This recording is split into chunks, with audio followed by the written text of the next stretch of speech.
Welcome, everybody, to HomeTalkUSA on the King Broadcasting Network. I'm Greg Owens, and this is the Made in America Hour. I'm here with Michele Nash-Hoff. We'll get with her in a minute, but before we do that, I'd like to say a couple words about one of our sponsors for this segment, LionEnergy.com. You must have been living under a rock if you didn't read about the people who were affected by the hurricanes. I know up in the East Coast, we have power outages all the time, especially when it's really hot and everybody's running their air conditioner. So what do? You need a generator. And sometimes gas isn't available and you might be scrambling for that, particularly if you're down in Florida and cut off or trapped on a mountain like Rita was. So with Lion Energy portable solar generators, you never have to worry about that. Visit them at lionenergy.com. Okay, Michele, welcome to the program. How are you today? I'm doing fine. Okay, just a brief introduction here, and you can elaborate on these things, but you are the author of a couple of books that we're going to talk about coming up. You have a bachelor's degree, and I didn't know this, in French and Spanish. I'm a Spanish speaker myself. You founded a couple companies. One of them is ElectroFab. We'll talk about that a little later. And you've worked in a lot of leadership roles with different organizations involving American manufacturing, lobbying at the state and federal level for what it is that our government needs to do to help us and not get in our way sometimes to spawn more manufacturing in this country. Your first book, and let's get to that now, was called "Can American Manufacturing Be Saved? Why we should and how we can." And it was about that time you started calling yourself, and I read this in the bio, Paulette Revere. Is that right? You're right. So, talk to us a little bit about how that all came about, and what developed your passion for American manufacturing. Oh, that's good, because I just was writing one of my blog articles about that subject today over the weekend. Well, I've been in the manufacturing industry since age 18, started as an engineering secretary. I got into the sales and marketing aspect of it in the 1980s and started my own company, ElectroFab, in 85. And, so I was first woman president of my trade association, Electronic Representatives Association, and I was on, other boards, Women in Electronics, etc. But we survived the recession of the early 90s, 1992 and 93, and I was even. But we had a big loss of jobs in San Diego in 1992. General Dynamics closed all three divisions in San Diego, and we lost 17,000 jobs in one fell swoop. So the elected officials got interested in manufacturing. I was president of a nonprofit foundation then, and we put on a big dog and pony show for all elected officials about how important manufacturing was to the economy of San Diego. And we started having, I was on the Economic Prosperity Strategy Task Force. I was on the mayor's vision team for creating a new vision for San Diego to diversify our manufacturing industry. So these are things I did in the 90s, and I even ran for city council and lost, and then I ran for state assembly and lost in the year 2000. But when I got back to work after a 14-month campaign at the beginning of 2001, we entered that recession. And it was different than any other recession because China had been granted most favored nation status in the year 2000, and companies were starting to move manufacturing to China. And they were also, the Chinese competition started affecting companies being able to survive. And between 2001 and 2003, I tracked out of my own database 85 companies that either had moved manufacturing to China, gone out of business, or moved out of California. Well, it turned out I was the only one keeping the data, because when I called the chambers of commerce of the 18 cities in San Diego, nobody was keeping the data. So I started writing a report because I had the campaign of 2000 was the first campaign where you had email addresses, and you got email addresses. So I had a database of a couple of hundred people from, elected officials, candidates, and people that had won their election, etc. So I sent out this report I called the San Diego County Industry Report. And it got immediate news media attention. I got invited to be on some local radio shows and talk about it. And I wound up writing 3 of these reports per year between 2003 and 2007. By then, I realized it was going on all over the country. It wasn't just California bad business climate that was causing people. It was the Chinese competition. Unfair competition on an unleveled playing field because Chinese government subsidizes their companies. They dump products at below cost or at cost to try and control the market. And it became almost impossible to get any customers with any kind of volume. And it was particularly difficult for plastic injection molding, die castings, and rubber molding, all of which we represented. We were only really able to be competitive where the volume was going to be low and the customer base was maybe related to government, military, or defense contracts. So we really lost the ability to get any commercial customers that had any kind of volume. If you even got above 5,000 per year, you were still in danger of losing the business to Chinese competition. So after I wrote my report in July 2007, I decided I needed to write a book. And that's when I started my research on Can American Manufacturing Be Saved? It took me about a year to get it almost finished. I got an agent. I even got a potential contract. And then the crash of 2008 happened. And the publishers canceled contracts. I lost my proposed contract to publish my book. So I decided to set up my own company so I wouldn't look like I was self-publishing. So I set up M.M. Bernard Publishing, my maiden name, and I did everything a la carte. I hired a graphic designer. I hired a person that could format a book into the right format for publishing. I found a printer in LA. I found an editor.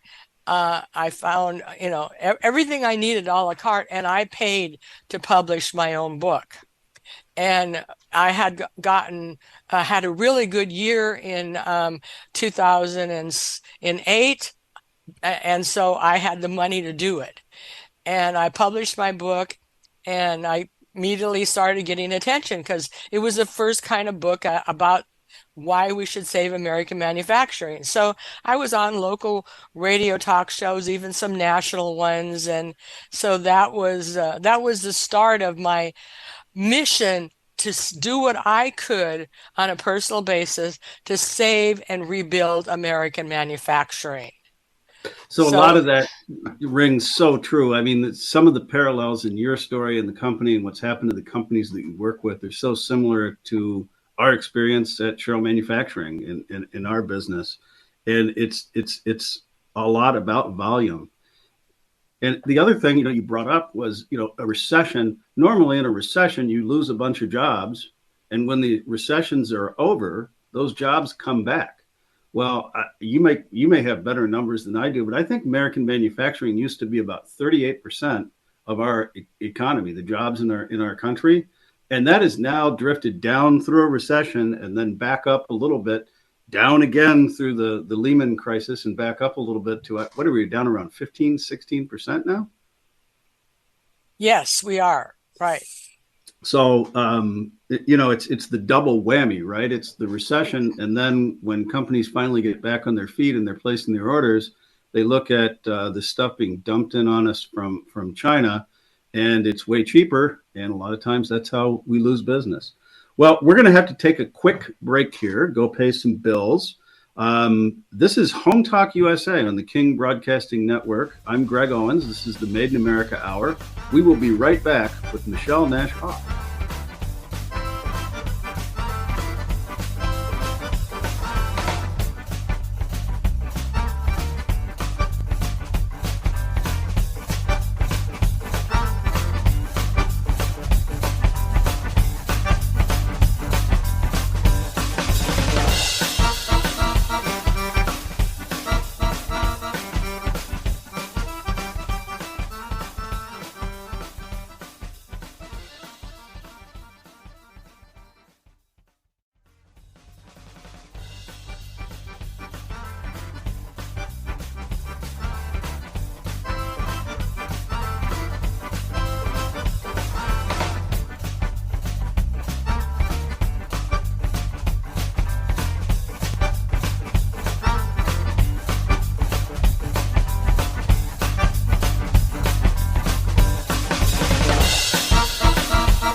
Hello, everybody. Welcome back to HomeTalkUSA on the King Broadcasting Network. I'm Greg Owens. This is the Made in America Hour.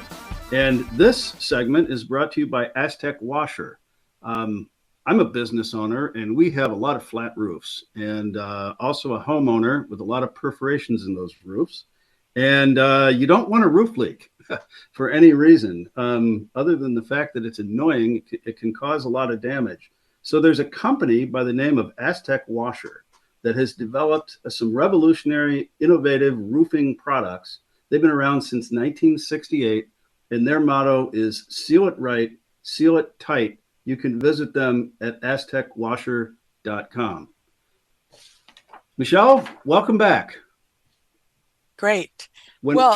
After my first book came out, and what happened, I got a chance to start blogging because my editor got hired to be the editor for a local e-newsline, San Diego Newsroom. So I actually started blogging only about 3 months after my book came out.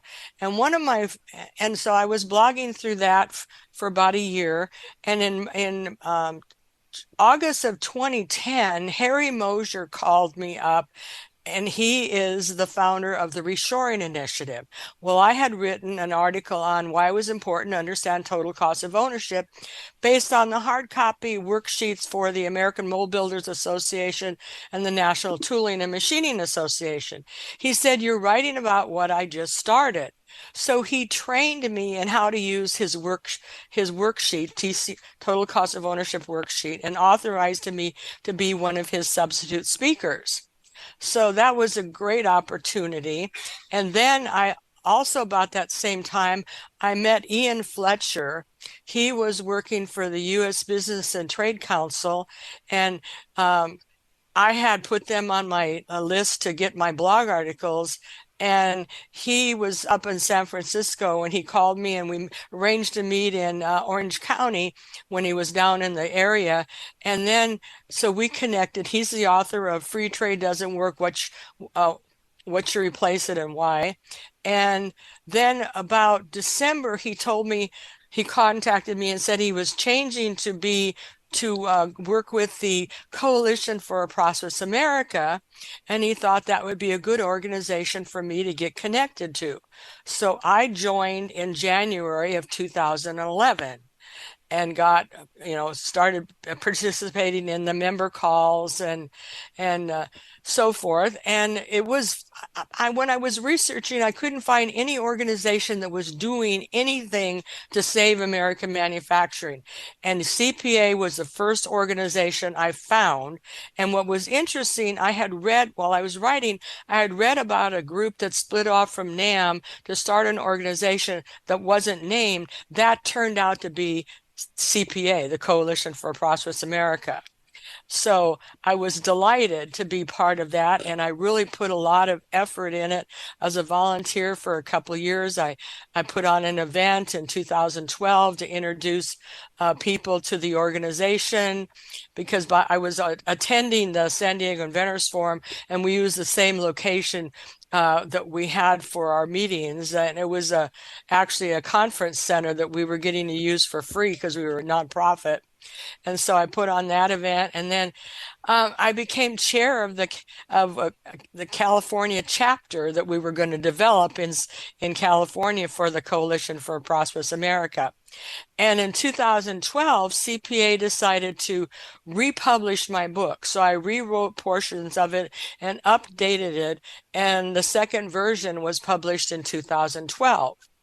So that's when I really started getting involved, and I was doing the lobbying here in California. I think I visited the district offices of every California congressman south of Bakersfield and Santa Barbara in person every year for 5 years. Went to 6 years in a row to the Coalition's annual trade conference and met other people there. And it was a really exciting time because I thought that CPA was really the organization that was going to make a difference. And then because I had, by then I had, 7 years of, well, actually about 2016, I decided to write a third book because I realized we had saved American manufacturing through the reshoring initiative and CPA's work. Now we needed to rebuild it.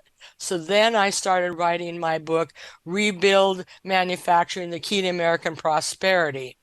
And that came out in 2017, September 2017, and I got to introduce it at a conference for Lean Frontiers in Jacksonville, Florida, because I was getting invited to go speak at lots of different trade shows and conferences, and I also came to the attention of a large PR firm in New York whose clients were economic development agencies, chambers of commerce, maybe community colleges, and I got to start traveling to different parts of the country to visit manufacturers and then write articles. Because by then I was writing for Industry Week. I was invited to write for Industry Week in 2013. So starting in 2016, I was starting to get these invitations, and I visited, cities like Cincinnati and Toledo and Louisville, Kentucky, and I even was the guest of the North Dakota Economic Development Agency for the whole state, and went to so that was fun, and I had a lot of data for another book, so that's when I started writing that book. Well, that's great, and a lot of the names that you mentioned, we had Ian on the program a couple of weeks ago. We've had Jim Stuber on the program. A lot of people from the Coalition for Prosperous America. As you know, I was on the Buy America committee with Jim for several years. Right. It's important for our audience to know that follows these conversations that there are two organizations, the American Chamber of Commerce and the National Association of Manufacturers.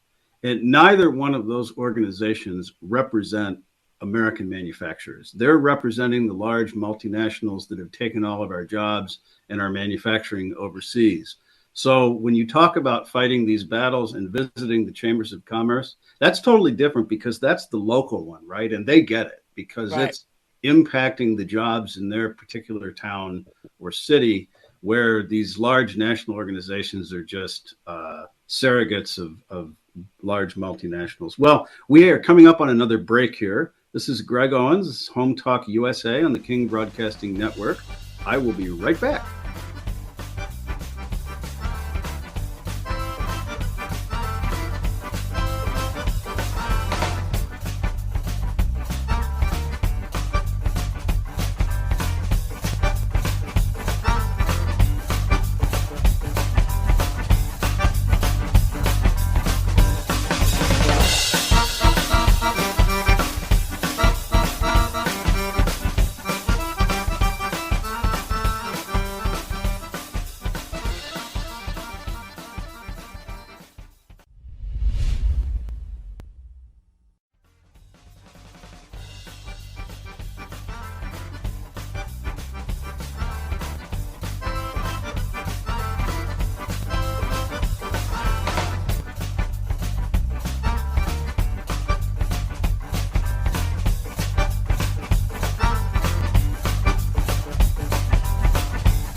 Welcome back, everybody, to Home Talk USA on the King Broadcasting Network.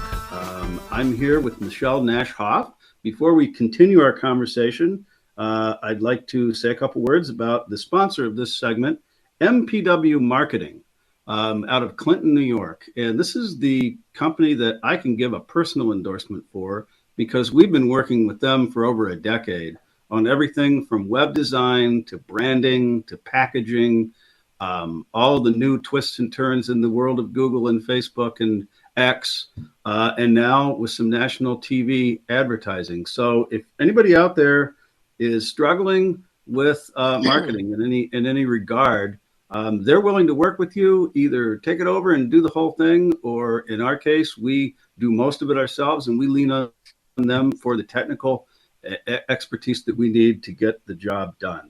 You can visit them at mpw.com. Okay, Michele, welcome back. We've talked a little bit about the books that you've written and this extensive traveling. You probably have been to every state from the sounds of it. But I thought I'd like to flip back to 1985 and have you talk about starting your own business, ElectroFab sales, and what is that all about? What is ElectroFab? Well, we're a manufacturer's sales rep agency, and I made the decision when I started the company to only represent American companies. So that was from the get-go. I had worked for a rep for almost 2 years, and I had been part of, I was actually vice president. I had been part of selecting new principals and diversifying the lines that he had into more fabrication lines, like plastic molding and rubber molding. He had been specialized in different kinds of castings. And when I started out, I got to handle San Diego County for his rep firm that I had pioneered for those lines, those 5 lines that I had added onto the company. And then I started looking for my own, principals on my own.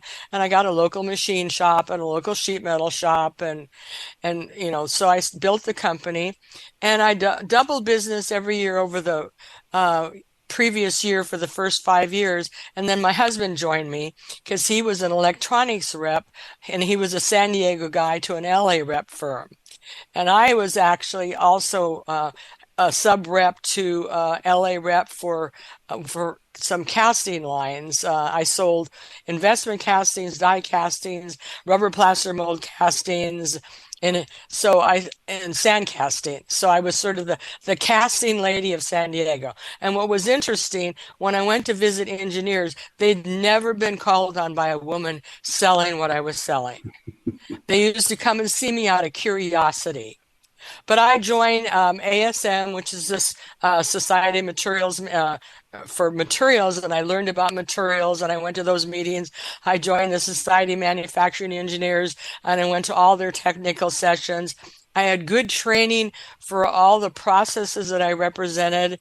I would go back to visit the company. When I started out, I was representing mostly Midwest and East Coast companies.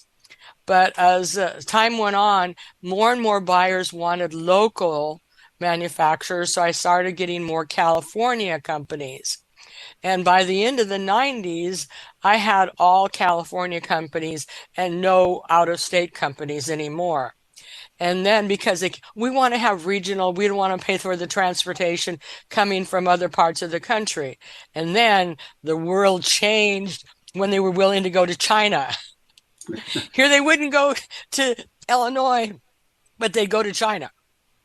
So that was a problem. Oh, so, I need a drink because I'm okay. Well, when you take a drink, I'll just fill in with a couple comments. It's really interesting, writing these books and being in your job and in your function with ElectroFab. You were down in the trenches every day. Oh, yes. And it wasn't just hearing the story and the challenges and all of these type things from one person's perspective. You literally had hundreds of people that you were working with, and you got to hear that. They probably came in and cried on your shoulder a little bit. Oh, yes, definitely. Unfortunately, a couple of the companies I represented early on in the 90s, didn't make it. They went out of business. China drove them out of business in the early 2000s. The sand casting company and another company that did other processes, metal, different kinds of metal processes. So I saw companies going out of business, and I saw companies in San Diego when it started in San Diego didn't make any news because they were all small companies. It wasn't like when General Dynamics closed all 3 divisions. They were San Diego manufacturers. 97% of them are small businesses under 100 people, not just under 500 people for the legal definition, but they were small businesses under 100 people. So they were going out of business, and it made no news at all. And it's important to understand that the vast majority of American manufacturing isn't General Dynamics and IBM. It's small manufacturers, and I would go a step further. It's probably more than 50% of it are what I would call micro manufacturers. Oh, Under 50. yes, Yeah. definitely. I mean, in fact, the largest company I represent has 30 employees. The smallest one has 5. Right. So, yeah. And imagine when these companies went out of business, the amount of expertise that we learned that we lost. Where, Bob or Mary or whoever it is that's running that business, they used to be an expert tool and die maker in a certain facet of the business, or they used to be a casting expert, and now they're gone. They're working someplace else. That business is eroded. How much of that have you seen over the years? Oh, a great deal. There's such a shortage of of experienced machinists and tool makers that it's really critical. And how do we get it back? Is that happening? Are you seeing that? Where are the success stories there? Yes, because we have 2 community colleges that have really focused on training for manufacturing jobs. One of them, San Diego City College, has been the only college in California teaching machining skills all the way starting in 1915. And that was to create people trained to work for the Navy shipyards. And are there enough journeyman people with the experience that are coming back and helping train young folks? The problem is that the classes were very small. Then we had a second community college in North San Diego County that started up in the early 2000s to focus on manufacturing jobs. And it has been very successful because it's also teaching people how to do things like sheet metal fabrication. There was no training for that anywhere before, unless you were, getting trained to do air conditioning sheet metal for houses. There was no industrial sheet metal training. Well, one of the challenges we face in our business is, you talked about scale, and not having 5,000 piece runs, lucky to get 500 go down. Automation can be a key. You mentioned sheet metal manufacturing, and there's new CNC machines. You don't have to use a manual press brake. So that does take a little bit of the journeyman experience out of it. But if you're only producing small runs, you can't afford to go out and buy a $300,000 CNC press brake. So you really need those skills, don't you? Yes, you do. So that's one of our biggest challenges. You mentioned tool and die making. We have what we call ornamental die cutters that make our flatware patterns. There's only 3 of them left that we know of. One of them works for us. Another one, it works for a competitor, not in that area anymore. And the other one lives down in Arizona. So we're scrambling to try and get some of the younger folks to try and pick up some of those skills and keep them alive. It's very important. We have some companies, about 3 or 4 local companies that started apprenticeship programs, and they've been very successful. And it's good because there's a couple of the largest machine shops we have here in San Diego that have their apprenticeship programs. And that was one of the things I wrote about when I was traveling the country, is the different areas where they started apprenticeship programs, like Charleston, South Carolina. Okay. Well, we're going to have to take a quick break here. I'm Greg Owens. This is Home Talk USA, the Made in America Hour. We will be right back.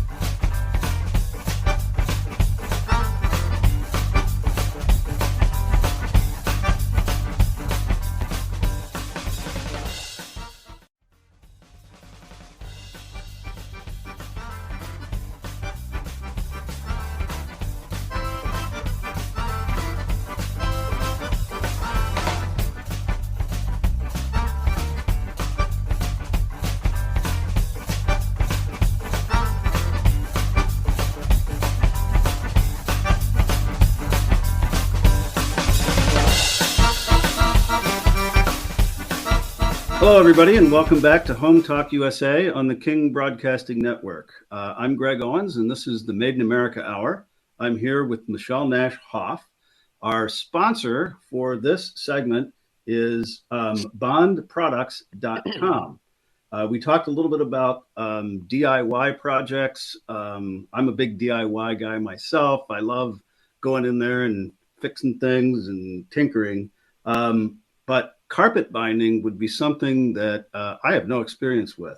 So, what Bond Products does is it provides you with products that the DIY community can actually use to put down carpeting and come up with a professional result. Go visit them and find their InstaBind products at bondproducts.com.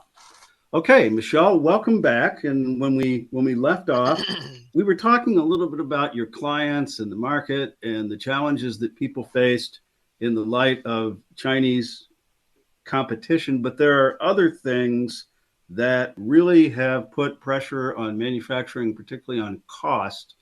One of those is raw materials. So why don't you talk a little bit about what you're seeing from the trenches among your clientele and what it is and what they're dealing with? Well, the 10 different companies I represent all use different kinds of materials. 5 of them are metal fabricators of one kind or another. So they've really noticed a big increase in the price of aluminum and steel, and it's impacts their costs then.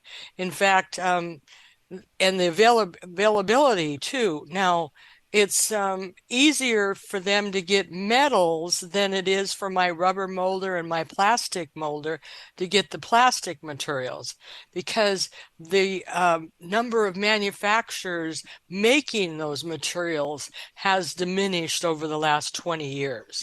So there's fewer sources to go to for plastic and rubber materials. And sometimes they have to search all over the country to find the right, the specified rubber material.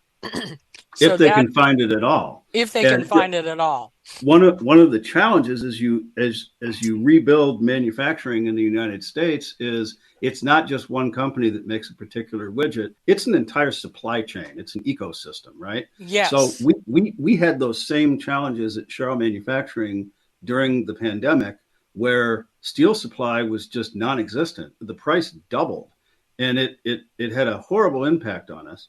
Of course, in China, they lead the world in steel production now, so they're just cranking it out left and right, subsidizing it, and we don't use Chinese metal. That's our commitment to be made in America. But your manufacturers probably suffered the same thing during the pandemic. Now that we've come out of that, we've noticed that our supply, the lead times are way in for our stainless steel, and our prices have fallen back to what I would consider normal market levels. Have you seen the same thing? For the metals, but it's still difficult to get the plastic and rubber materials. And here's what's interesting. I don't know where the plastics and rubber materials are made that China is using, but sometimes when we're quoting a plastic injection molding part, my manufacturer's price against the Chinese price will be almost equal or just a little bit more than what my company is buying the material for before they even make it. You talk about parallels. When Oneida Limited decided to shut down their manufacturing facility, they had struggled for years to try and keep up. They were actually the last ones doing it here in the States. And the day of reckoning was exactly that, when they realized that they could buy a finished box of flatware, FOB Long Beach, California, ready for sale, cheaper than they could buy the stainless steel to make it with here in the United States. And that was just game over. I know. That's the problem. Our rubber company has been the most competitive because they've gone through lean manufacturing training. They have solar panels on their roof. They moved from the greater LA area up to Bakersfield. And so they have lowered their costs, and they have been the most competitive of all the companies we represent competing against China. But and they probably have some decent volume that they're dealing with that allows them to afford to invest in automation and lean and all those other things. They do. Well, they're also willing to do the lower volume work, and they do some pretty exotic, complicated parts. So they've been able to, keep the business, especially for the aerospace and defense business. So they have all the right certifications. We're down. This happens every week. We're down to our last couple minutes here. So I'm going to fast forward to the last thing that I wanted to ask you, and that is, if you could wave a magic wand and fix 3 things down in DC or in the manufacturing community, what would be the 3 things that we need to fix to get manufacturing back on its feet and moving forward? Well, we need to level the playing field on international trade, because we're competing against China that practices unfair. They have their currency devalued. The government is subsidizing their manufacturers. They're dumping products to control the market at or below cost. And so I think it's really necessary to have the tariffs to try and on all Chinese products to try and save more American manufacturers. That to me is the number one most important thing. Number 2 is, training people. But I think there's enough community colleges now around the country that have refocused their training to providing training for manufacturing jobs. And I think that's going to continue to be more important to help have the people that we need for employees. Well, we're running up against the hour. We do this every week. We run out of time. We're going to have you back, perhaps along with some of your manufacturers, to give their direct perspective on what's going on. This has been Home Talk USA, the Made in America Hour. I'm Greg Owens. Thank you, Michele, for being with us this week. We'll talk to you all or see you all again next week. Take care. My pleasure.